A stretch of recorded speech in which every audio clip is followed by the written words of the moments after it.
Hey, hey, hey. Chika, chika, chika. Karibu sana. Welcome in today. I've been having these conversations, and I think this is a topic we absolutely have to talk about. I've been having conversations with women about the workplace, and the number of women who have told me the toxic situations they're going through, my own experience with toxic situations at work, has made me think this is something we don't talk about enough. Specifically, we don't talk about it while it's happening. So in this situation, I spoke to a lot of women who now came out and started telling me what was going on at work. And I'll tell you why they were free to open up to me later. But I thought that having a forum where we come out and freely talk about these things can be such a support system for people who are going through the most. I swear the things I heard really, really made me wonder, you person who I see, so often we have drinks, we have lunch. Is this what you're going through? When that has been me as well. I have kept it to myself. Why? Sometimes it's the self gaslighting that I myself am not sure what I'm going through.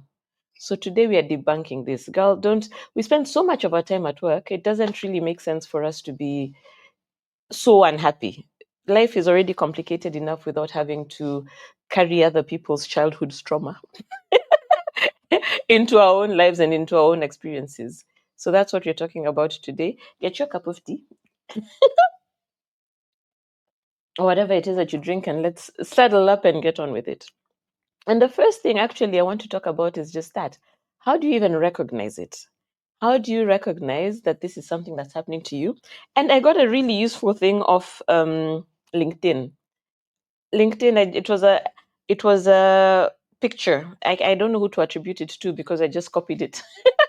I just took a picture of the picture and put it on my phone, and it's about workplace bullying. I wonder if I can put it on the screen. I don't know if you'd see it. This is nah, you can't really see it.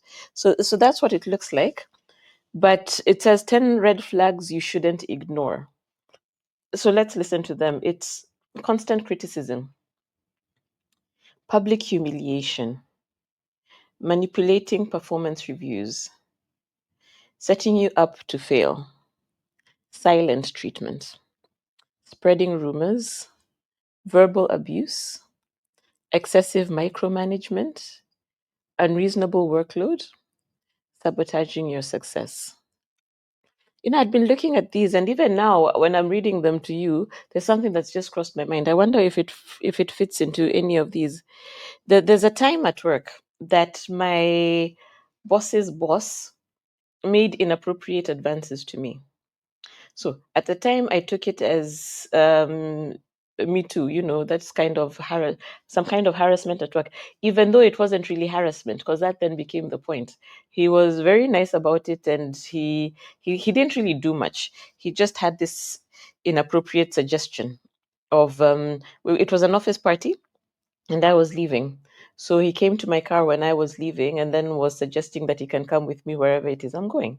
So it was truly icky for me because of the person who he is. That means that this was in Nairobi. So all the watchmen, all the staff, the security staff, are looking at this and they can figure out more or less what's happening. Of course, he was drunk. I was not. So I made a lot of excuses about it in my head, just thinking that, or he didn't really mean it. It wasn't such a bad thing. But then rumors spread. So the impact on me became that these two must have a thing, and he's just being more open about it because he's had a little to drink. And that was my experience. He went on with his life, nothing happened. Of course, he's also a man. These things are expected of men. He was a married man. I was a single girl. And it impacted me at work in a way that made me feel super uncomfortable. So, regardless of his intention, which of course was even worse, the impact of it was that I was suffering some rumor mongering about my character and who it really, really felt uncomfortable. So, I give you this story to highlight that sometimes it's not just this open shut verbal abuse, because sometimes when you have verbal abuse it's more straightforward. You can figure out what's happening. But with one of the women I spoke to recently, and this is within the last 2 or 3 weeks. She was going through verbal abuse in the office, and she managed it super well. She was poised. I want to say clapped back, but that's not the word. She did not throw back. She did not react. She then was engaging, and this was with her manager. She was then engaging with her manager to try and understand where is all this coming from? What is all this about?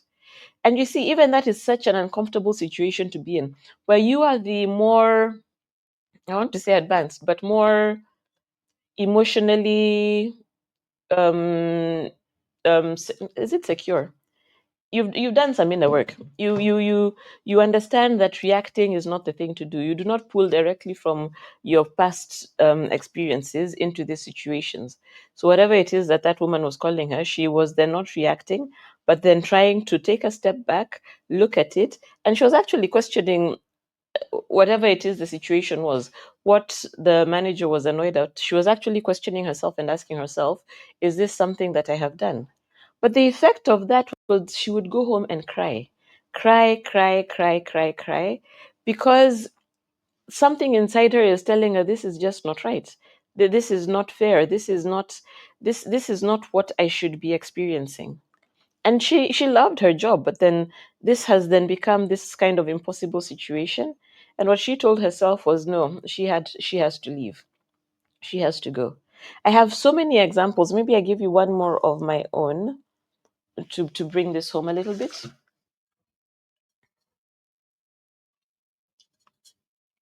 And the example I want to give you, I think, is good to point out that sometimes these things are subtle. So I was in a situation with a manager, and we'd had a meeting, and then I'd had all these ideas at the meeting that I hadn't come forth with. But then I told the manager about them after. Then they told me that, we discussed it, and they told me that my ideas were really, really good. And those are the kind of things that I should bring up in these bigger forums when you have these other people, because that elevates my status and lets these people know the things that I do know. And, I was feeling a little shy, I guess, and maybe a bit of imposter syndrome. So I really needed that. I thought that was really, really good. I thought that was really good leadership from them. And then I took it. So then the next time there was a meeting, then I brought out these points, and these points we had discussed with my manager at the time, and their feedback was that they had even tweaked it a little bit to help me see it in a different way. We had discussed it, we had agreed. So now I felt emboldened, and when we had a different conversation with a larger group, I brought it up, and there I was shut down. They said, no, this is not correct. This is not how we should look at it. This is not the right way of doing it. Something along those lines. My ears felt hot. And at the time, I mean, I just had a question mark in my head, but I let it go. I figured that my input must not have been correct, because that's the thing that happens when you do inner work. Your reaction to feedback is not reacting. You tell yourself that even though this doesn't feel nice, maybe there is something in the message that I am being given that I need to take out. So you tell yourself you need to put your ego aside. Your ego might be bruised, but that's the nature of life. So let's go on with this. And I sat with it. And let me tell you, it took me 3 days or 3 nights, three almost sleepless nights to tell myself, wait, no, no, this is not an issue of my ego getting in the way. Mm-mm. This is an issue of this person being manipulative. This is an issue of gaslighting. This person trying to mess with my head. And I saw it. And it took me some time, honestly. It took me 3 days to admit it to myself, because I was going through this whole no, maybe, but perhaps. I needed to have trusted what my body felt. And it's what my body was screaming at me: run! This is not it. This is not it. We've been down this path before. It doesn't go anywhere useful. So, just quickly again, sabotaging your success, unreasonable workload. And this one for unreasonable workload is something that happens a lot to sunny girls. Sunny girls, where you're from, we have this work ethic, and you're told that, look, we work hard, we do the most, we do the best. It's just what we've grown up with. It's how we live life. And it doesn't really cross our minds as being something terribly wrong unless and until, and it happened to me, when I realized that the people I was working with at that point were not doing a fraction of what I was doing. A fraction. Because when I was oblivious, it was fine. Because then I was just thinking, it's how I've been brought up. We work very hard. We do the long hours. We do everything. Of course, there were other issues at the time of some workaholic tendencies on my part to to dim away other problems that I did not want to face. Because if you're working all the time and you feel, because your belief system is that hard work is good, or not even hard, yeah, hard lots of work that leaves you exhausted is good, because that's what that's a belief system I came up in. Then it's I don't know if you're celebrating the hard work. I should say no. Perhaps that's not the point to celebrate. But I mean, look at it that way. It's so terrible. It's so terrible to learn that when you're killing yourself, other people are living a happy life. Other people are living a light life. And the point is actually not to blame those other people. The point is to turn it back on yourself. Why is it that you feel that you need to be working until the camel's back is breaking? Why do you need to reach burnout? What about your work environment has taught you? Where have you ever seen that the people who are burning out are the ones who are being celebrated? That the people killing themselves are the ones who are patted on the back and told, "Great job." Mm-mm. No. My experience of people who go through burnout is that the company really forgets them, because it's a nature of a company. A company is not a human being with feelings. Think of it like, I was watching recently Ex Machina. Someone proposed it to me. So this is just an AI robot that is simulating feelings. So think of a company like that. It's truly, truly not. It's a legal person, but not an actual person. It has no feelings. It is trying to extract from you as much as it can. And once you see that, then you should be able to rephrase the thinking that you have in terms of how much of yourself you pour into it. And this is one of the points you're getting into now. And maybe we do just get into it. That recognizing the beliefs that you have is one of the ways of transcending the trauma bonding at work. Because if you move from job to job, role to role, and then you realize that, or manager to manager, or team to team, or company to company, and then you realize that there's always some of these points that you are experiencing. I just read a couple of them. Maybe let's do a few more. Silent treatment, setting you up to fail, manipulating performance reviews, public humiliation, constant criticism. If this is something that has always followed you in your work life, whether in small or big example situations, it could be very minute. The constant becomes you. It is never your fault. It's not your fault. But once you recognize that there is this pattern forming around you, then there's a call to do something about yourself.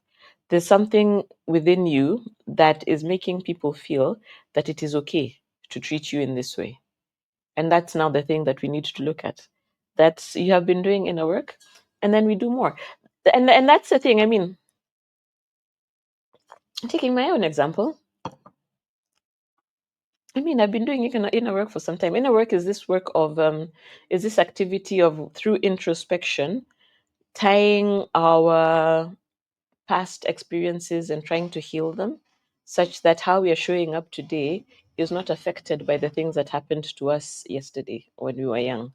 So becoming a more whole person, and being able to live in the moment, to be able to be in the now without having different things that have been locked into your system, into your mind, show up unexpectedly.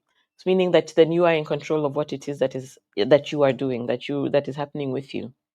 Yeah, that's what I mean. So Having done a lot of inner work, from my perspective, I just keep getting surprised whenever I find myself in some toxic kind of situation. The virtue, the good thing with this is that it teaches you that there is more for you, more for me to dig into. That there are elements that I still need to. I'm thinking now like it's a piece of land.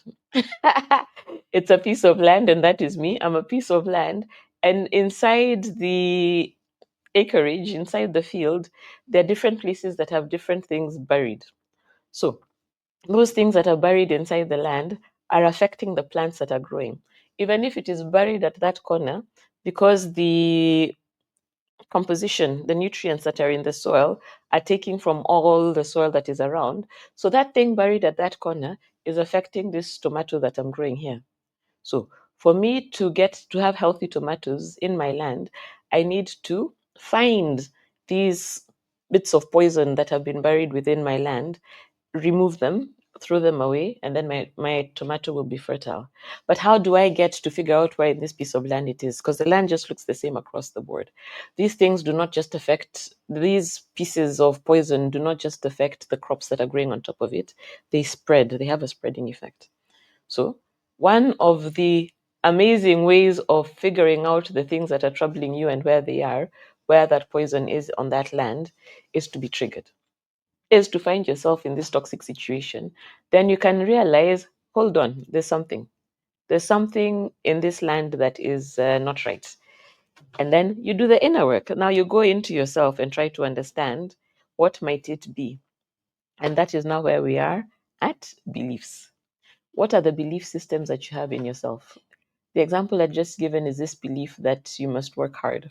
You must work within an inch of your death. And I swear, we so many of us have that.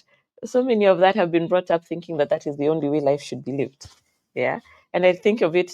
I mean, I'm reading a lot about patriarchy, and I think of it about being the system that was created when children were only necessary because the people needed people to work the lands. So you have many children, and because of that, you need the patriarchal man to own the children so that those become his workers. And then because of that, then we have things like marriage. So the woman and the children she's going to give birth to belong to the man. And because of that, we have issues with women's pleasure. Because if a woman knows how to feel pleasure, then she might not be so happy being constrained in one relationship. She might not believe these rules that tell you that you must wait until marriage. She might have a mind of her own. So you tell her pleasure is wrong. You bring in things like female circumcision to curtail her pleasure to the extent that she can. You tell her not to touch herself. That is the thing that will make God throw lightning, strike lightning at you. And I'm sure you understand what I mean by touch yourself in the context of pleasure. But this is a super big aside. But these are the thoughts that these are the things that I'm looking into right now. Yeah. So belief systems, and that's the thing with beliefs. The beliefs that you have are not true. I was going to say not necessarily true, are not universal truths. Yes. The thing that you believe need not be the thing that someone else believes. And it doesn't mean that it is true because you believe it. It is just the set of circumstances that you were brought up in that said that this is how we do things. And I have an example of this. I know someone who has this super um, sunny work ethic. When I say sunny people, what I mean is people who are born in sunnier places. People who are born in sunnier places and the people around them have sunny dispositions. So that's what I mean by sunnier people. And so I'm a sunny person, brought up in. I mean, I've lived in Kenya. That's where I'm from, and so this system is what is taught that you need to work hard. The hard work is what will get you to where you want. We used to have the song so many vijana uongeze something kwa bidii, meaning read students and add effort. Mwisho wa kusoma utapata kazi nzuri sana. After you study, you shall get a very good job. I mean, just look at that message. Life Is about studying. When you're in school, you must study and you must study hard. Do not go around playing. Playing is a waste of time. Stick with the books, and after that, you shall get the ultimate prize, which is a good job. That is such a mental prison. That is such a jail that we got put into. That the highest aspiration you can ever have is a good job. Not not joy, not ease, not riches. No, in fact, riches, I think, certainly, not precisely, but certainly we are taught that riches are wrong because you can't ever really get rich even if you have a great job. So no one really talks about that. But then rich people, we are always taught are just somewhat wrong. There's something wrong with being rich. It is easier for a camel to pass through the eye of a donkey than a rich man. So, a teaching that says that there's something wrong with riches. So, you be content. You be content with this, with all this work of studying because you're working for something later. Then, when you get the job that you were promised, this very good job, you keep working, then you shall be able to pay your mortgage and you shall earn your home later. You keep doing this. What else? Once you earn your home, which you may or may not do, whether or not you're able to finish paying your mortgage. But strive for later. Strive for later. Be good, and then you shall get into heaven. Later. We are not living now. But anyway, the example I was going to give you was of this girl who then has this super strong work ethic and then looks at the people around her with so much disdain. How do these people not work? How is it that, the sneer? How is it that you people that think that this is enough, how are you brought up? And I bring this up to point out that there is nothing wrong with someone who does not think that working themselves to the death is the way to be. Sometimes you think of them as lazy, but context matters here. Because what is lazy versus burnout? What is the divide? And then it's not about judging the people because they might also judge you and think that you're insane. You want to do all the work? Fine, do it. In fact, here's a little more that we can add on to you. And that's the thing also with toxicity, that sometimes you'll notice that the people who show up as very mean to you or somewhat toxic towards you do not do the same with other people. And sometimes, like in this example that I'm giving, it might be something about you drawing out something in them that where they see that they can take advantage of you. Such that if you are the one who is always eager to do work, work, and more work, then this person who is on average just a person will then give you the work. They it's like a reaction to your energy because that is what you're proposing. You want work, and somehow within you, you're satisfied by the stress, and maybe they understand this at some level, so then they give you the work that will stress you, and then there you are, you sit, you're like, oh my god, I have so much to do, these people are mean to me, they just keep adding more work, and you don't have so much the practice of saying no, and we'll get into that a little later, why you might not be able to say no, and you might not understand that it is giving you some form of internal satisfaction. This high level, high stress situation, and I speak absolutely from experience. This high level, high stress situation is what is it's an addiction that you have. Your system is addicted to a certain pleasure it gets from being stressed. It's a high that your system is getting. So with your mouth, you'll complain about it, but somehow deep inside, you feel highly satisfied. And so you're perpetrating that cycle because you're trying to give your body its fix. So even though you might not consciously be aware of it, you are actually calling these people to help pour into the stress factor of your life, and they are obliging. They are obliging. I'd like to say this. I have been on the side of the person who, now this person that I'm talking about, this person who is toxic, maybe put it in that way. I have been on the side of the person who has taken advantage of such a situation because it's just available. And when I was doing it, it's not so much that I was telling myself that I am taking advantage of this. It was just this opportunity that fell on the floor. And it was, I think, exactly that. I'm sure I have another one, But the one that I'm thinking of right now is this opportunity of someone who wants to do all the work. Then I let them do all the work. I give them all the work. And after having gone through a bit more inner work, what I've learned is that I now recognize this trait in people, this this doormat. Yeah, this people pleasing trait, because it's a trait that I've had myself and continue to have probably. I'm working on it. It's work in progress. I recognize it in people and I avoid those people like the plague, because I understand that these people, if I hang around them, I am going to become abusive of them. I shall use them as the doormat they have presented themselves to be. And I do not want that. I do not feel good engaging in such behavior. And I understand that it will be a little bigger than me when I am there. So I avoid them like the plague, which also then now makes them sometimes reach out, and then they feel bad. Why do you not want to hang out with me? And you can't really tell them because, I shall take advantage of you. So I think this is an important thing to consider.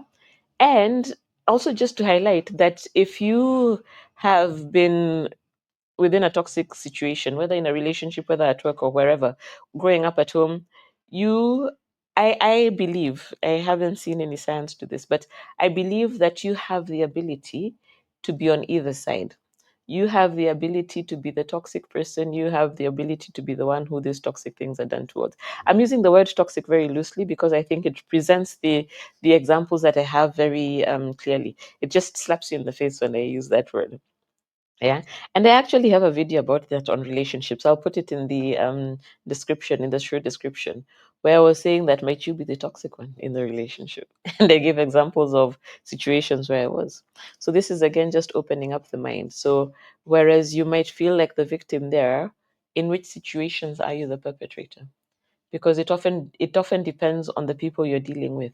So if you're a doormat kind of person and you meet someone who is even more of a doormat than you, it is likely that because you have this, how do I call it? The idea that comes to my mind is like a certain song, a certain tune. So it's like this music that the souls of these people, the inner being of this, the subconscious, that's the word, the subconscious of these people who have had some experience with toxicity can hear. So it's music that you are emitting, and it's music that other people are emitting around you. So when you tune into this tune, you then know that if I do this with this person, they shall allow it, or they shall be okay, or it shall pain them. And sometimes there is a certain pleasure that comes from it. Yeah, I think that's an important factor that we hardly ever talk about either. Ha, okay. So we were talking about beliefs. That is where we were. So belief that work has to be difficult, belief that money is hard to come by, so you need to do this hard work in this difficult place. That work is separate from life. I like this conversation because we've been having, well, since COVID, there's been a lot of conversations about the work-life balance, and some people have come up to say that that's a wrong conversation to have. It presupposes that work and life are different. I heard that in a master class, but I can't remember who was speaking. And I think in you now it's a bit more of a common concept. So what was that point? That work is separate from life, such that you feel that life is where things happen and things are good. Work is this terrible place where you must just go and survive. So changing that into the belief that work gets to be a positive experience as well. Excuse me.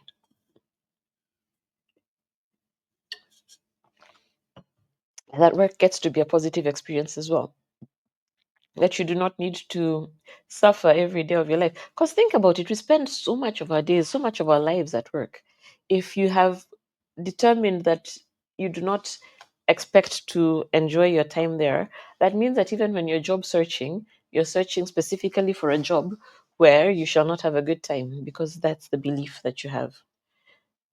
I always attract toxic bosses. I always attract bad people. That's another belief that you might have.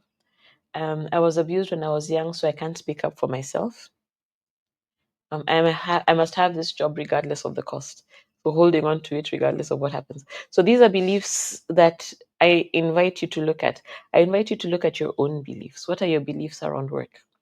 Why? Because once you recognize that there is a belief that is not, that you no longer want to align with, a belief that you want to change. Because it could be this belief that is that poison at the corner of your piece of land. It could be that changing that belief will automatically change the poison into fertilizer. Because poison and fertilizer are not that far apart. Fertilizer has the capacity of being toxic if overused and that kind of thing. So it is possible to simply turn a switch within your own mind. And how you change a belief, incidentally, is you just change it. You see it. That's often the most, I mean, always the most difficult part, seeing these things that are in ourselves, finding that corner within the land that has this problematic poison. Once you find it, you then tell yourself, this is something I'm going to switch. If your belief was that work is separate from life, so work is blah, life is wow. If you turn that belief and say that your work and life situations get to be the same, you get to enjoy your work. What that will do is that you will start seeing the world in a different way. You will automatically start seeing things within maybe even just your workplace that you hadn't seen before. Perhaps there are certain group activities that would really interest you. Maybe there's some volunteering kind of situation that is enabled at work, and you get a day off for volunteering, and then that becomes something that you're passionate about. That is that you're happy to do. You realize that there is a group of knitters, people who knit, within the workplace, and you can form a group. And every other week at lunchtime you can sit and knit, that kind of thing. So it's seeking out pleasure, again, pleasure, always pleasure, in that situation within work, that then will completely change your life experience, because then you're enjoying yourself so much more at work, and you get to feel that work is great. So beliefs. So that is your homework number one.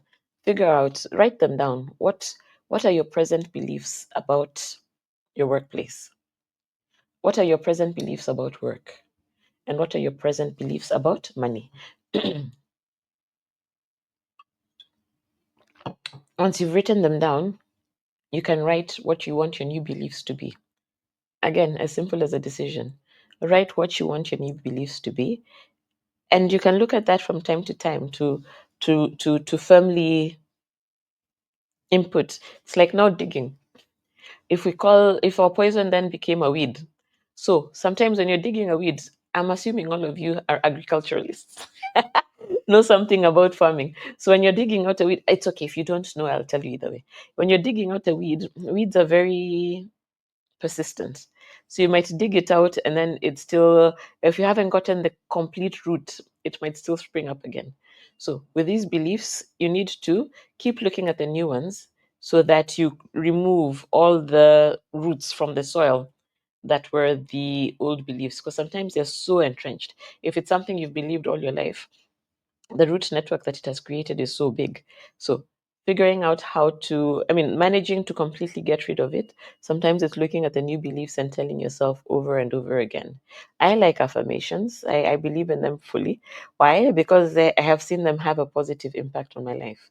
So affirmations, just a good thing that I learned recently that I quite enjoy doing is putting things on your phone, putting a little reminder on your phone. So at that point when you're at work, put a reminder on your phone that says, I enjoy being at work, something like that.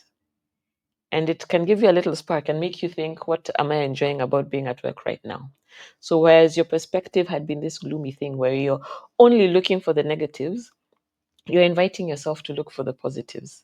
They say that the mind, we as human beings will always look for negative things. Oh, what's that thing? That positive experiences are like Teflon, just slides off, and negative experiences are like Velcro sticks. So this is the mind. The mind is holding on to the negative things and letting the positive things just go. So then you are purposing within yourself to move, change your perspective, and have the positive things and you're holding on to them and you recognize them. And then you have happier thoughts and happier feelings within your head and within yourself. Okay. Um, so look at your self-worth practices. Is there something this I'd written a note here about the inner work. Aha, okay, I remembered what it is. It's an example that I wanted to give you. And it is for me, the kind of beliefs that I have is tying my identity to my workplace, feeling that this workplace is me. So who are you? I am the person who works here. I am the person who does this while I work here. And then that then became a belief that I also needed to uproot, because then I needed to figure out who am I outside of that workplace. I am a full human being. I mean, I'm amazing. I'm existent. I'm divine, and you are too. So for me, that's one of the things that I needed to work on. That's just a note. Okay. So look at your self-worth practices. Self-worth is something I have a video on, and I'll provide it within the show notes. Initially, when I started doing inner work, I was loath to say that there was anything wrong with my self-worth, because my ego wouldn't want to admit that I think less of myself than an amazing, absolutely wonderful human being. It felt too true. It was a level of vulnerability I wasn't ready to share with myself, leave alone the world. So this is an invitation to you to have that conversation with yourself and ask yourself where you are in self-worth. Apparently, I read this book that I quite liked that said, which is what I speak about in that video that I'll put the notes, I'll put the link in the notes on. And in this book, she was saying that self-worth is like a scale. She didn't even call it self-worth. She called it self-esteem, I think, is like a scale such that you're not necessarily always on the high. That things might happen that might bring you down on the low. And this is actually a good point for this, for the topic that we're discussing now. That when you are in one of the bullying situations that I described, when there's one here that I think I'd want to use as an example, constant criticism. Because I think with constant criticism, it might be, you get to ask yourself, sometimes you might think that it is feedback, like in the example I previously gave. Yet the way that it is not to make you pull anything out from it. Because that's the thing with feedback. Feedback is meant to tell you this is what you've done, and you could change it in this way, and then you could do it in this way instead. And the result of that would be X, Y, Z. So SBR, situation, behavior, results. I quite like that. And when we are talking about feedback, so you explain the situation, this is what happened, the behavior, this is what you did, the result, this is what's resulted. And you can redirect it by having another BR. If you had used this behavior instead, this would have been the result. So SBR, BR. I quite like that formula for providing feedback. But when the criticism is you never get it right, that is not feedback. That is an attack. That is an attack, because it doesn't tell you what happened. It doesn't tell you what you didn't get right. It doesn't tell you what it is in particular that went wrong and what the result of that thing going wrong was. It's just telling you it's actually an attack on your character. It is saying that there's something wrong with you, as opposed to there's something wrong with what you did. And this is the thing with shame. Shaming you, when shame is saying that you are wrong, as opposed to you did something wrong. So now I've forgotten what point I was in. What was I talking about? Self-worth practices.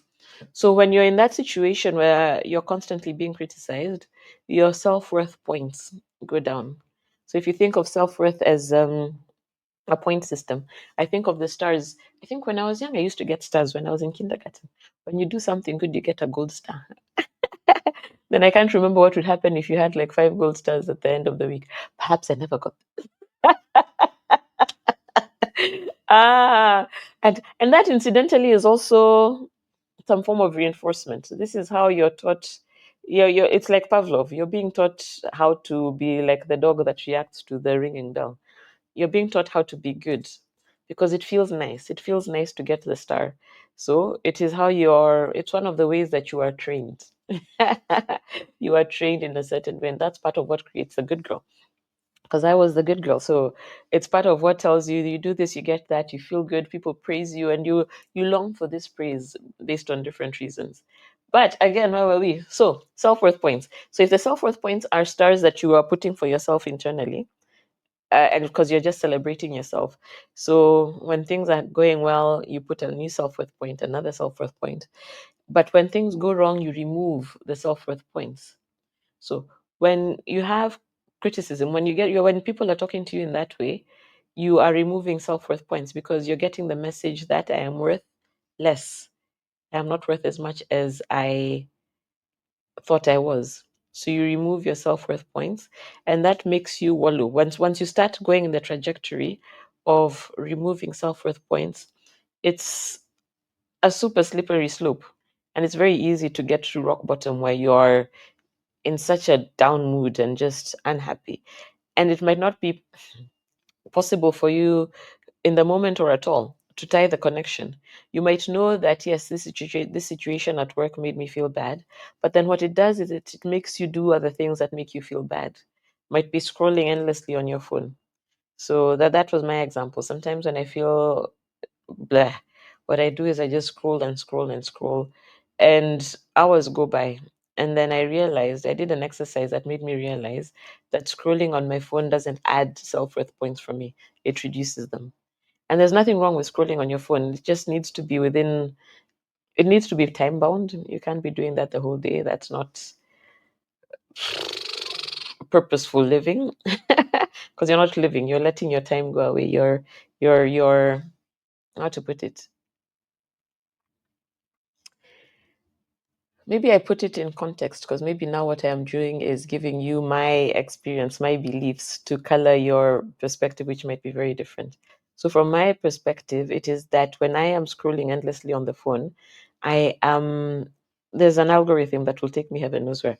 So I might go into different places. I usually like dancing, so I like dances, which for me I think are a bit more neutral in terms of self-worth. I like seeing people dance. I think that's really great.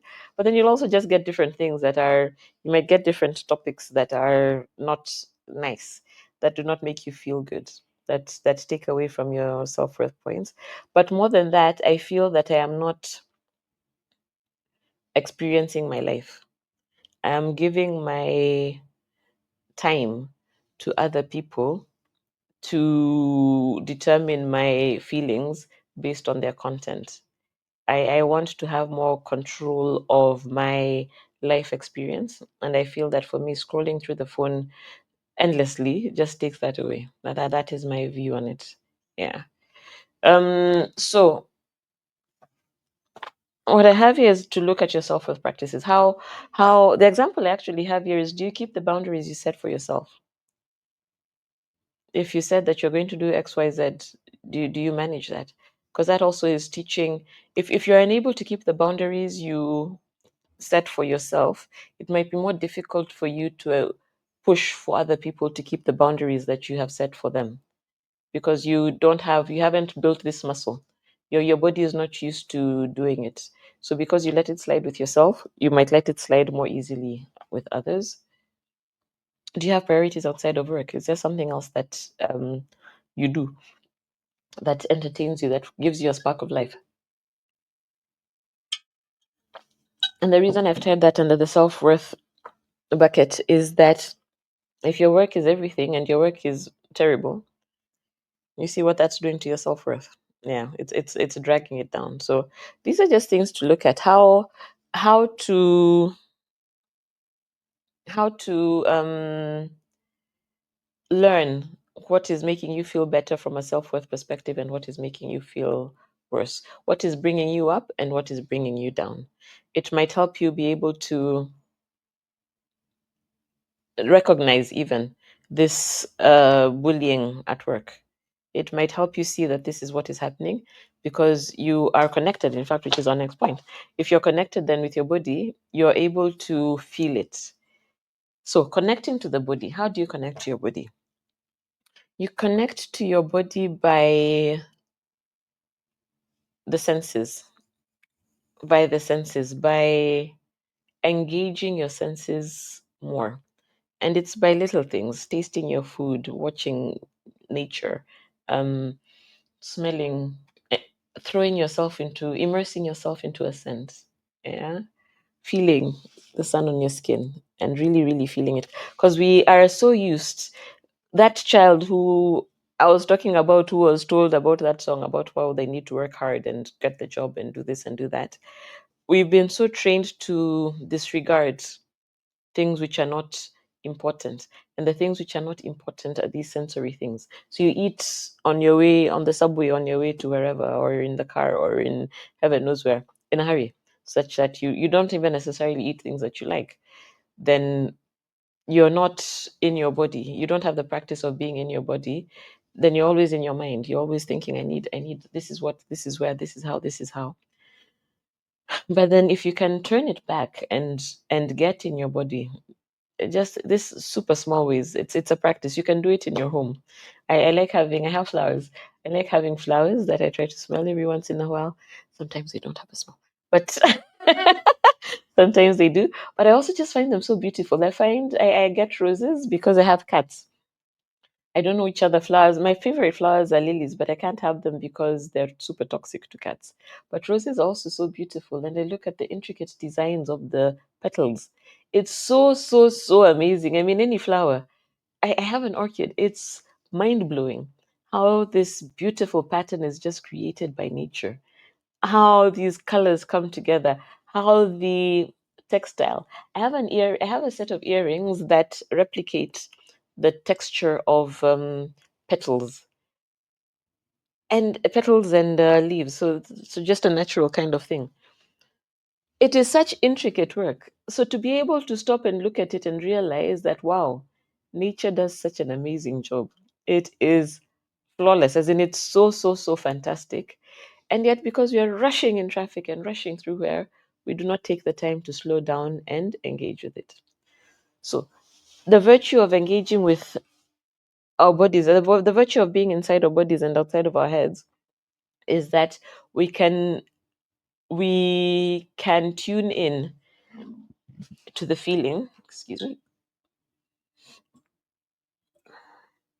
of toxicity, of bullying. We can learn whenever it is that you're sitting through that criticism, or let's pick another example, or well, manipulative performance review. Whenever it is that you're sitting through that, you because you have engaged with the practice of learning how to get into your body and explore how it feels. What is it? What is the feeling inside your body? Is it a tension within your back? Is it heartburn? Is it a sensation of heat within your chest? Because once you recognize what this sensation is, you know your body and your mind are very connected but also separate.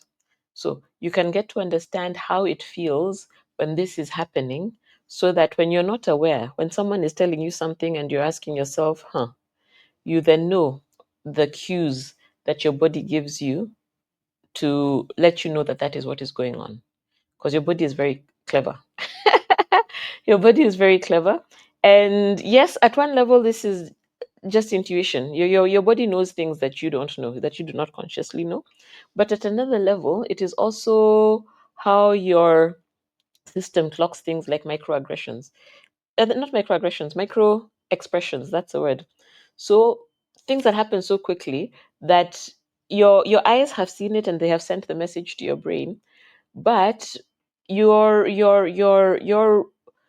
your brain is this computer that is giving you the information that is necessary for you.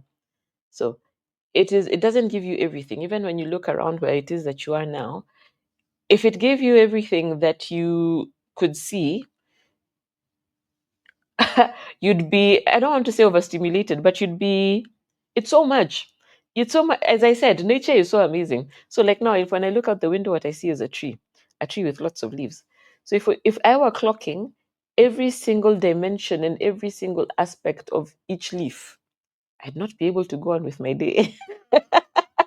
The mind is super powerful and the brain is super powerful and can do a lot. But what your system has learned to do is to give you the information that is useful for you based on your past. Yeah. So that's why sometimes they say that you're just living this, you're just living, you're living in the past because it is your past experience that you're using to create your future expectations. So you want to go to that holiday destination because the last time you went to a beach, it was fantastic. So you're recreating a future based on your past and not necessarily sitting in the now. Another story for another day. But these micro expressions that your mind can be seen and that you have not become aware of is something that your system, your body become knows. And it can probably tell well in advance that this person is trouble. This person is not it. So there you go. That's an absolute wonderful plus for getting into your system. And I should say actually that this doesn't always work. Or maybe I just need to do more because I did feel that I had really, really done a lot of this, that I had been, and I have really been engaging with my body. But there was a situation where I was presented with someone who was not nice, had some toxic elements within them. And I didn't notice. I didn't notice it. I didn't get any indication from my body, and it could be that I have more work to do, and it could also be that that person has super advanced in their ability to hide these things. So and yeah, who knows? It could be, or it could just be that there was something about me that pulled out a certain toxic element from them, so that it's not something that's always there. And then these are the things, it's we live life. That's the point of living life. We live life, we engage. If life were always new, if life were always smooth and everything went well, we'd be bored. Yeah. So again, more engagement with more a bigger variety of people to see where the pieces of poison are within the land. The other point to have here is quite nice. It's also to learn how to believe your experience through practice. Listen to the internal signals and learn to trust them. This will counteract the gaslighting effect. Yeah.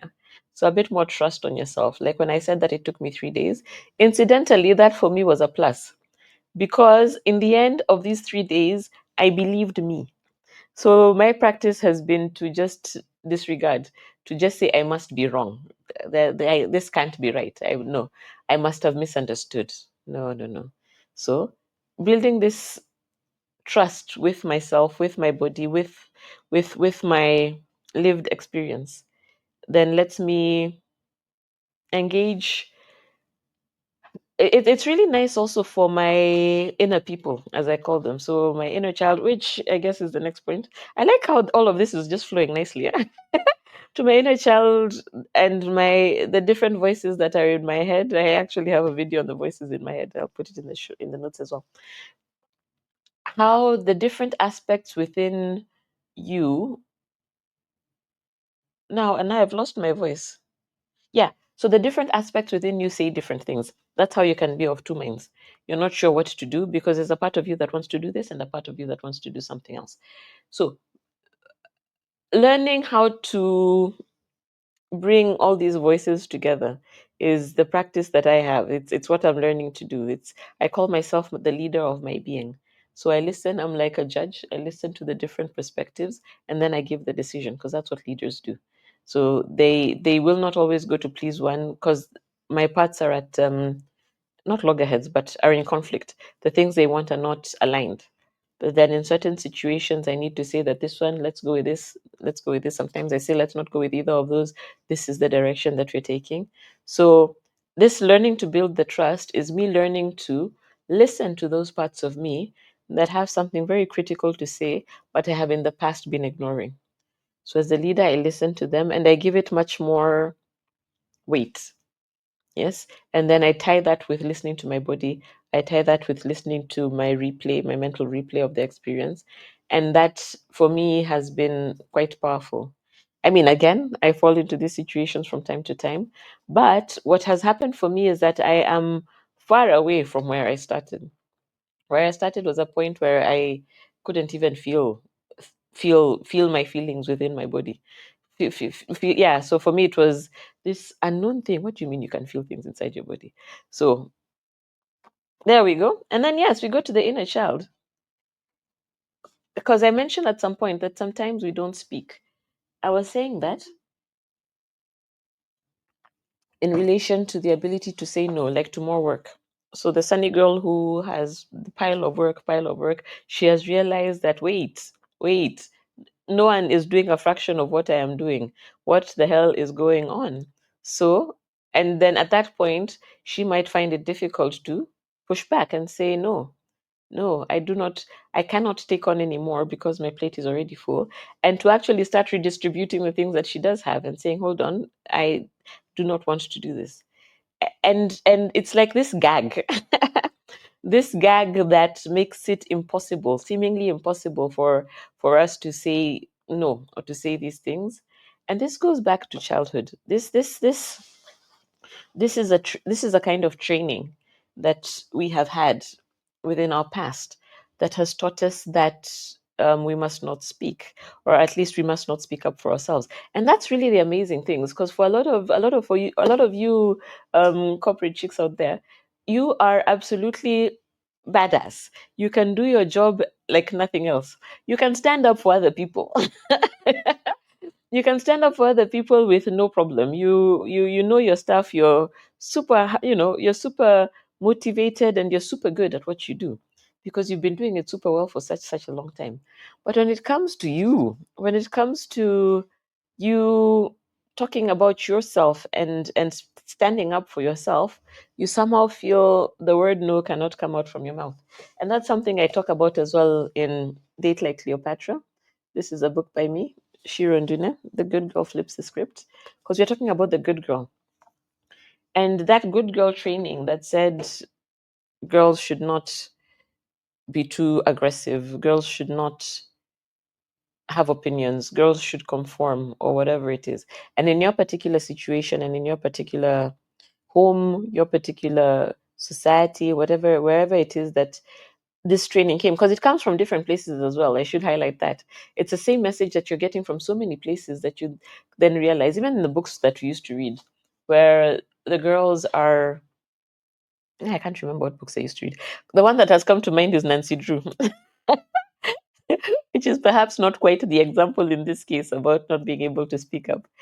And I just realized some of you are so young. Oh my God, Nancy Drew is a detective, a girl who was like a detective. Is detective the right word? She used to investigate crimes, I guess. Yeah. And I think I did see, like, there's a series that was created on Nancy Drew, but for me, I haven't watched it and I wouldn't watch it, and it's not the same, never the same thing. But anyway, the books that we used to read, maybe as younger children, maybe and then maybe what I can't think of. Oh, what do I mean? I can't think. Rapunzel, Cinderella, Sleeping Beauty. What were those things teaching us? My God, that those things are still taught to children now is mind-boggling to me. Sleeping Beauty, you just sleep there. Some man will come assault you in your sleep. First of all, you'll be penalized for being beautiful because other women cannot stand your beauty. What I mean, really, and that's the same with Rapunzel, isn't it? That you will be penalized for being beautiful, and beauty is your hair. Your hair is the most beautiful. My God, I could go. I think I'll do one episode exactly just on these stories and the messages they give us. There's that one about the princess who kisses the frog, and then he turns into a prince. I mean, again, date like Cleopatra. How it is that so many women are settling for guys who truly do not deserve women, who do not deserve to be in relationships. We are getting there is we do not set standards for ourselves. And again, from experience, this book is really written a lot from my own experience and also then talking with other women. We do not set the bars because we were taught when we were young that we need to grow together, we need to build together, we look for potential. We where were we? We were talking about the inner child. So what points do I have here? So if you've noticed this about yourself, take small steps. If you realize that you just cannot, and for in my case, it's not always even saying no. I've been practicing saying no, and maybe that's what I should say. The small steps are give that presentation that you're afraid to give. You have this feeling that you cannot stand up and give the presentation. I believe my last video was had something about that. It had a clip about how to get over the jitters on when you have a presentation to give, and how to get over that anxiety and actually do it. I'll put it also in the notes. Attend the office party event where all the big wigs are. You know what, girls? Come, I tell you a secret. Corporate. One of the things that I learned super early on is that those places where people are drinking and just letting loose is the place to learn what is happening, and is the place to engage with the bosses, as it were, because they always go, and then they are less scary. They're less scary in that environment, and you can have conversations about anything, which humanizes them. Then they're not just these super serious people who have these serious expressions on their face and go about life as if life is horrible, terrible. They become humanized. Of course, it depends on where you work and how the situation has been set up, but I have been very lucky. For me, I have used those situations many a times to get known. For me, it's also networking, to get known and to get conversations with these higher ups. I've worked in organizations that have different forms of hierarchy. But I think in all these cases, so some of them have had a hierarchy that is super set, that this person is more important than this other one. And some of them have had it not set at all. But even when it is not set at all, you will find that there is a practice of considering certain people to be more important than others. And I swear that's it's something that crossed my mind as having lived somewhere within the back of my head, unrecognized. And it's so surprising when you see these things that you don't realize that you think, because of course, especially like in Sweden, everyone is equal. No one is more important than anyone else. And yet there's something about the society that doesn't always work, such that even if this is something that we say on the one hand, it is not something that is always practiced, because it's not all equal people who have the yachts. Yeah, from that perspective. But I was talking about the Christmas parties and the after works, the drink ups after work. These are super great opportunities to find your voice. Of course, don't be that one who's dancing on top of the table.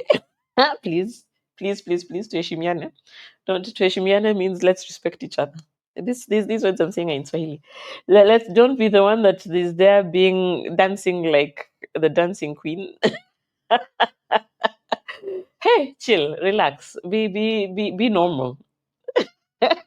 And in fact, it's better for you to actually either not drink at all or to drink very little. Have this one glass that you carry the whole day, or get. I like getting tonic, because then people will assume get tonic with a lime and ice. People will assume it's a gin and tonic. Then you can be this super sober person while everyone else is free and, no, not necessarily making a fool of themselves, but they don't have the inhibitions that they usually have at the workplace. And you can even learn about things that are happening. You might find that there's a job that's about to be released somewhere. I know that a lot of good girls, well, maybe I shouldn't put it that way. I have had conversations with a lot of good girls who feel that these spaces are not for them. What would they learn there? I mean, they go to work because they must. They don't even like their workmates. Why would they be spending additional time with them? This might be the opportunity to get to like them. Maybe this guy or girl who has been as stiff, Steve, who is the stiffest thing that has ever crossed a door frame, is apparently a dancer. And he lets loose when he's having the drink up. I personally have found it a super place to engage. But then again, I'm also that I have that what I enjoy such situations. So for me, it's a plus and a plus. For you, it might be a negative and a plus. So sometimes maybe just neutral. But the idea is not to make it a negative and a negative, because again, depending on the workplace and how people show up, it might be a little form of hell for you. So reporting things actually can also help. I had this example, now I forget it because I have to now. Okay, let me use, because I had my own. I'm trying to remember when I reported something. Mm, there is a time, and I actually speak about this in. Now I'm realizing I say a lot on these on these podcasts, but I can stitch that one in as well. That one I was actually just talking about toxic work environments that I was in. So there is a time that I landed in a situation where I spoke up. I It was so bad. It made me feel, whew, I cried and cried and cried at home. I was wondering why me. I was at the bottom of a pile for like a whole weekend. Then when Monday came up, because it's something that happened on the Friday, what happened is it was between, let me go back to my bullying, because these are all just bullying. It was between manipulating performance review, spreading rumors, setting me up to fail, verbal abuse, excessive micromanagement, and humiliation. So all of those things happened in one case, in one little setup. And it was the bosses who were doing who had cornered me. And on my phone at home, they called me up to tell me how horrible and terrible and ridiculous I was. And I was so broken. It was so difficult. And for the single girls, I mean, this is something as well, because I was single, I was living home alone. And it didn't cross my mind actually at the time to tell anybody. So I spent this weekend by myself, just crying. And there is strength in support, even from friends, even from someone who can't do anything about it. We don't need to go through the extremes. We don't need to be on the pile on the floor before we reach out to someone. Because sometimes something that is small can become big, and something that is it can affect our health. It's that bad. Especially, that's why they say a problem shared is a problem halved. So even if the person you're speaking to cannot actually do anything about the situation, you might be able to badmouth, just talk badly about whoever it is, and then you feel better. Yeah, yeah. Sometimes we need to feel our emotions, so it's not always transcending and saying that I am above this. No, emotions must be felt. That's what they're there for. Your emotions are telling you something. And in that case, my emotions also told me that I was angry, and that I was not, and that anger made me think of my inner child. And I said, I'm going to stand up for her. When I was younger, things happened to me that I wasn't able to stand up for her on. In this case, I am going to do it. I am going to speak up. And in that case, I went and told my boss. And luckily enough, it went away. My boss managed it on her own. She didn't tell me exactly what she did, but the assurance that, first of all, she believed me, she understood what had happened, she consoled me, she said that that should never have happened to me. She was super apologetic. She took it up with those people who did not then come back to me. And one of them was even the CEO of the company. So it's at that level. One of them was the CEO of the company telling me nonsense stuff. And based on that, I then could feel better. But I absolutely understand that is not always the case. I've had a friend who actually did the same. She was in a really terrible situation, and when she went and told her boss told her that nothing could be done, and actually discouraged her from even going to HR, saying that HR cannot do anything. And then he also became like a participant. So in that particular situation, he hadn't participated, but there were different situations where he either just observed and did nothing, and even other situations when he was the one bullying her. So it's such a heartbreaking place to be, because where do you go? You just feel attacked from all corners. Yeah. And I put a comment here maybe that I should talk about. I wrote a blog piece last week about the man on the bus is what it's called. I'll put the link in the notes. The man on the bus. It's about sexual assault in a bus. So how children, it's my own story. I was 13 at the time, so it's about being felt up in a bus.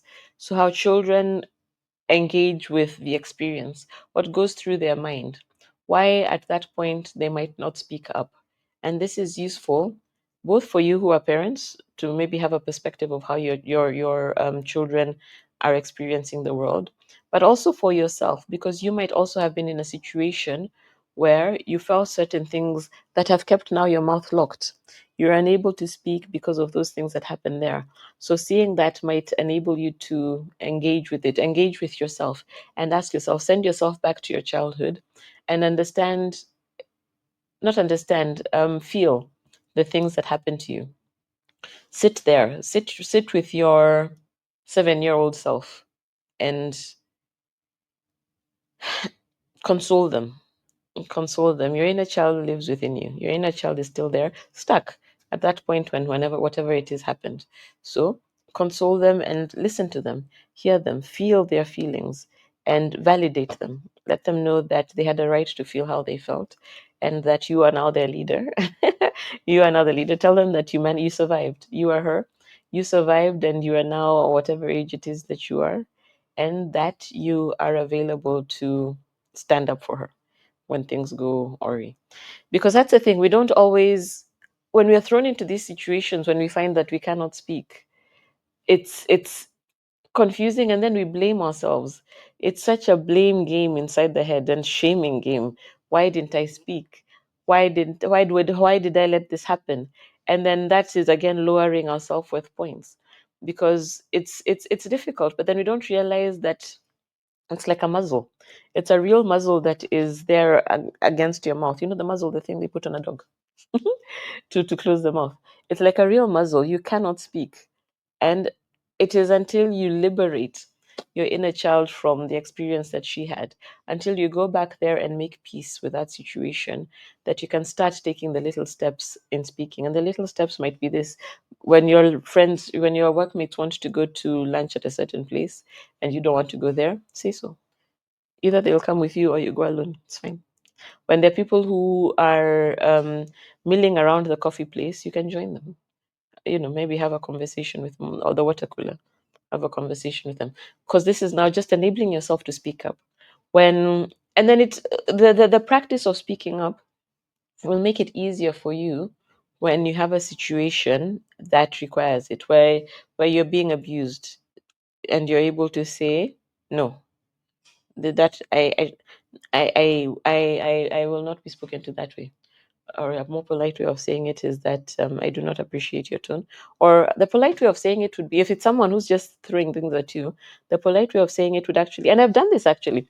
Apparently, my life is just a wave of things. There was someone who was one day so upset at me, he was shouting. And actually, this one is a super good example. Why? Because it was an example where we both had toxic elements. So what I was speaking about before, so the tune, we had noticed the tune between each other, but I had realized that he was in a place that was more needy. His self-confidence was more battered than my own. And then when I realized that, then I realized that, aha, this is a situation that I can have fun with. But bear with me, don't listen to the rest of the story. The reason I was having fun with it is because he was then attacking me. He was shouting at me and shouting at me, and he was upset at something I had done. And I did pause and ask myself about this thing that I had done. And I realized that this thing that I had done was okay.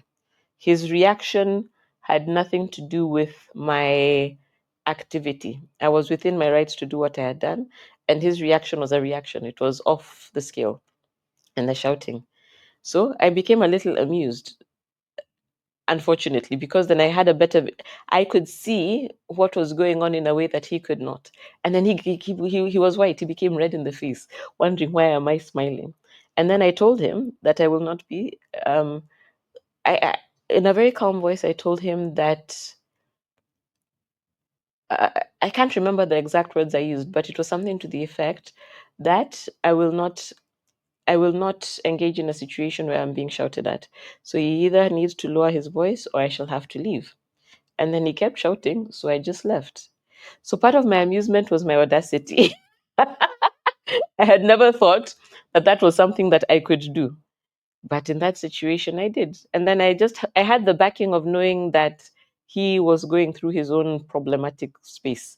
He had his own childhood trauma that he needed to deal with that had nothing to do with me. And I say childhood trauma as if it's a light thing, but that was what we were talking about. This your inner child, the things that happen to them that caused them to get stuck. Those are the things that we're talking about. Those are the things that separated them from you. The trauma that they got stuck there at that point and you went on. So in his case, maybe what I had done was I had copied his manager into a certain situation, and it is because from my perspective, this required that kind of step. So he felt, rightly or wrongly, that that is not how I should have tackled it. But I have had such situations in the past, so it depends. I mean, there's a thousand ways of doing it. So in that case, I felt that it needed that kind of escalation because things were not going in the right direction. So he really felt like a child who'd been put out in the open, that, like a child whose parents had been called to help tackle a situation. That's really where he was, and I could appreciate it, and I would have been fine. I mean, the reason we were in a room, the reason we were in that room is to have a conversation about it, and I mean, I would have had the conversation about it, but not the shouting. Shouting, no, si shouti wangu. A slang way of saying I don't get shouted at, and that also actually for me is also my own from my own past. That getting shouted at just triggers something within me. I feel very uncomfortable with people who shout at me. I'm just not used to it. I do not like it. It's something that used to happen when I was younger, so I do not allow that within my space. So again, you see, two people working from their past, working engaging from a situation in their past. In my perspective, because I wasn't in his head, in my perspective, what I will say is I was able to speak up about the actual issue, the actual issue of being in a shouting space, because that is also not the policy of the workplace. You don't shout at each other. So managing to point it out and getting out of it. He was super upset for a long, long time. We were never friends after that. Probably stopped working together, and I don't know what's happened to him since. But I mean, that situation did it. It wasn't. It was really not a big deal at all. So it need not have escalated to such a point. But the other thing, in terms of how to speak, the other thing to do is also to practice it in our day-to-day lives. So just finding things to talk about. Let me tell you, Sunny girls, for me, something as simple as giving feedback on Uber or anywhere else is a lie. Because I'll give 5 stars or I won't give anything. Now that is where I am. I feel that giving someone a poor rating is so detrimental to their job. And listen to that reasoning. It's so detrimental to their job that even though they were driving badly or whatever it is that they were, I wouldn't want to be the cause of a poor mark on his driving record. It was only recently, actually, when I was writing that article about the bad man on the bus, that I realized that I have this thing of protecting the perpetrator. Yeah. So, and I do, please let me know what you think if you have the same thing in the comments, because I find this super curious. The people I speak to also, sunny people, don't generally give poor reviews. They will give good reviews or not at all. And I do think that it is a culture of being taught that work again is so important that you do not want to affect this person's livelihood by your comment about this one experience that you had on this one afternoon, whereas maybe they've been doing the job for 5 years. So something for companies to think about also in terms of how the feedback you get from different people would depend on their belief system and the cultural background that they do have. Okay. Um, Something else to do that I like here is to look at the history of the achievements that you have had and underline that you have something to say. So it's sometimes when you're in that situation, it's difficult to see yourself as worthy of anything. So if you're able to look back and see, I'm amazing, even at work. I have I have this, that, and the other experience. I've done this, that, and the other. I have been in situations where I've spoken up and it was okay. So Having that kind of outlook can help you see in the moment, well, not even in the moment, over time, because it might take some time, that you can do something about it, and then that will embolden you a little more to try. And oh, seek the feedback from allies. So sometimes it could be, and this happened to someone I know. They were in a situation where rumors, bullying, rumors were spreading about them, and she really, really felt bad. So then she came to me as an ally and asked me if I felt, if she actually just told me, this is what happened, this situation, this was the situation, this is what I did, this was my behavior, and the result has been that these rumors have started spreading around me. When you look at the so then she asked me, when I look at the situation and the behavior, do I feel that she should have behaved differently for there to be a different outcome? Do I think that there was something wrong with the way that she behaved? And given the facts, I was able to look at it and give her my perspective. And in my perspective, she was being bullied. She had done absolutely nothing wrong. And it was just these people who had taken it in a particular way. And that was useful for her because she, at some level, also probably thought the same. But then just needed, because it's that thing, you gaslight yourself, you get lost in these situations, and you feel bad, especially when rumors are spreading. You also just feel bad. And yeah, talk to someone, find the allies. That was it. And challenge the toxic person, which is now what I did in that situation with that guy who went red. But sometimes it takes calming your nervous system. So you might not want to do it in the moment, but it's super important to be able to stand up for yourself. If you can do this, you realize that some of these things are not that crazy. But here I must really put the caveat that it depends on the toxic person. There's some people who are so to the extreme. Like there's some levels of lack of self confidence that can destroy everything. They can burn everything around them. I read Robert Greene in his book. Oh, I forget the name of the book.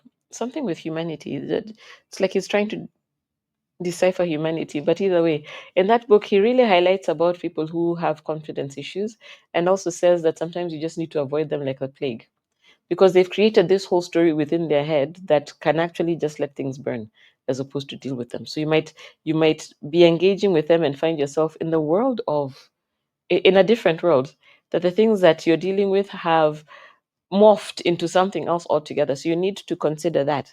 Have a view of this person and maybe look at their past. What have they done before? Have they destroyed other people?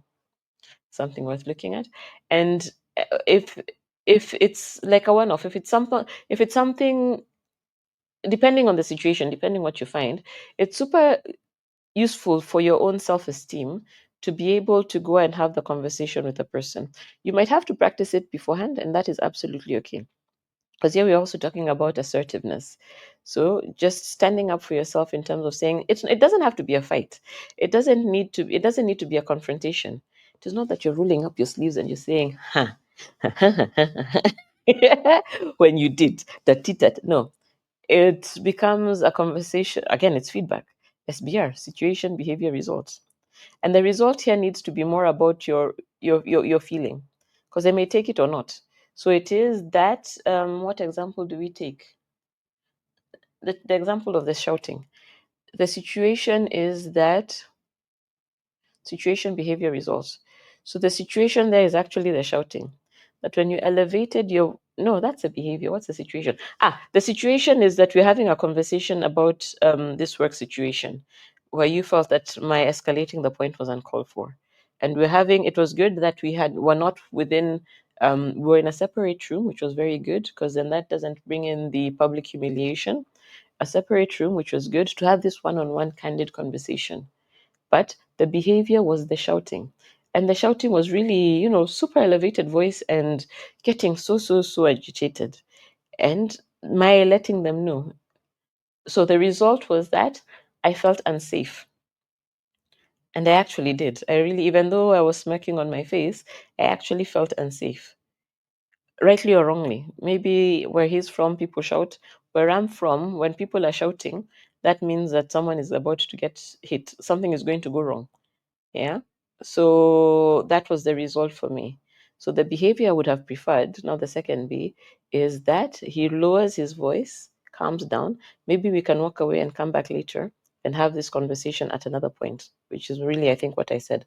That, if you're super agitated now, let us calm down and have this conversation later. And the result would be that we'd be able to tackle the actual issues without the emotions getting in the way. So that's one way of doing it. It can be difficult because sometimes people are just malicious. And sometimes when people are being malicious, the thing to ask them is, what do you mean by that? When someone calls you a name, which is not what someone else told me was happening, what do you mean by that? When someone insults you, because it's super difficult for people to explain when they were being demeaning, because it's a workplace. You must have meant something. What did you mean by that? And if they snigger and let it go, it is you saying that I will not just let it slide. You will not talk about me in that way, and I let it slide. No, no. And I've thought of something else. There's another friend I spoke to who was in a meeting. I don't have her permission to tell this story. I won't say who you are. I won't say who you are, but her examples were wow.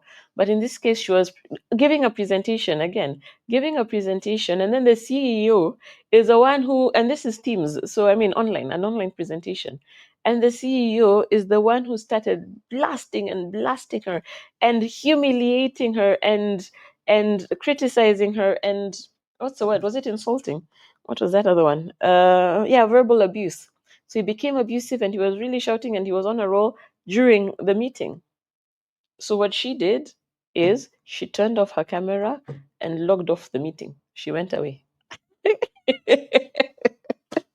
And I thought, wow, wow. And these are the things that happen when you start respecting yourself a little more. When you are in this space and you realize that what this person is doing is bullying me. He's this is not why I come to work. This is unacceptable. I will not allow myself to be treated in this way. She just logged off. Yeah.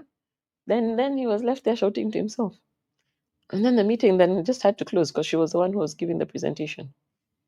Then I don't think that, I didn't ask her what happened after that, but I just thought of her, is a word self-preservation? No, her self-value, her self-worth that says that this is not something that I am going to accept. Even though you are the CEO, even though you can fire me tomorrow, I will not allow you to speak to me in that way. I will not allow you to handle me in that way. And what she said actually was that some of these things that she had been doing was giving perspective to her workmates, because her workmates had been new. She's relatively new in that place and seeking her way out, but her workmates had been used to it. It had become the culture of that environment. So for them to see someone standing up for themselves was mind blowing. It was, oh my God, can we? Is this something we are allowed to do? And it's beautiful. So move away from them. So get away from that situation, get away from that place, move away from the job. Sometimes it's that simple is a wrong word, but sometimes that's a step that needs to be taken. Like in her example, where it's such a toxic work culture that everything, it's like sewn into the fabric of the company itself. This level of toxicity, there might be nothing else. There might just need to be, you might be there for a certain season to provide light to the rest, which is, what we laugh about with her. But then move, find something else, find somewhere else. Again, to emphasize pleasure, to emphasize well being, because these are the things we've been taught are not important. But when you have this access to pleasure, when you have this access to feeling good, when you have, and pleasure need not only mean in the bedroom. A lot of us just go there when we hear about pleasure. Pleasure is, this week I was coming home on a super hot day and I got myself an ice cream. That is so pleasurable. That was me engaging with my inner child who used to love ice creams when I was so young. So it was me giving her a treat, saying, we get to have this. And it just felt lovely. It was strange flavors, but it just felt strange in that, when I was growing up, we used to just have very basic things. So these ones were different, which then my inner child also liked. So sometimes I just see things and my system lights up. And I like doing things that make my system light up because that is pleasure. And pleasure is accessing your life force energy, your divinity, your trueness, your oneness, your connection to God. Because God didn't bring you on this world to hustle. God didn't bring you here to have a hard time. No. God is the author of pleasure. So let's remove these beliefs that we have in our minds that say that that is not available to us and go that extra step to ensure that we enjoy our lives and that we are responsible for seeking enjoyment in our own lives and that we do seek it out. Yes. Thank you so much for joining me today. I always appreciate you. I really love this one, and thank you. Let's end this and let's talk about it. Let's go into the comments and let's have a conversation about the kind of situations that we found ourselves in, how we managed to get out. If you seek advice for something that you can do, go ahead. I am a coach as well, so I do provide coaching sessions, and I do have actually a client that we had this conversation with in terms of the workplace. I put her what's it called? Her testimonial on my website, shirondune.com. And it's just this, sometimes it's just this ability to speak to someone else, to get this perspective. Because sometimes we know what we need to do, sometimes we know what has happened at one level, but we are not sure. So welcome shirondune.com if you're interested in coaching. And let's make our lives better.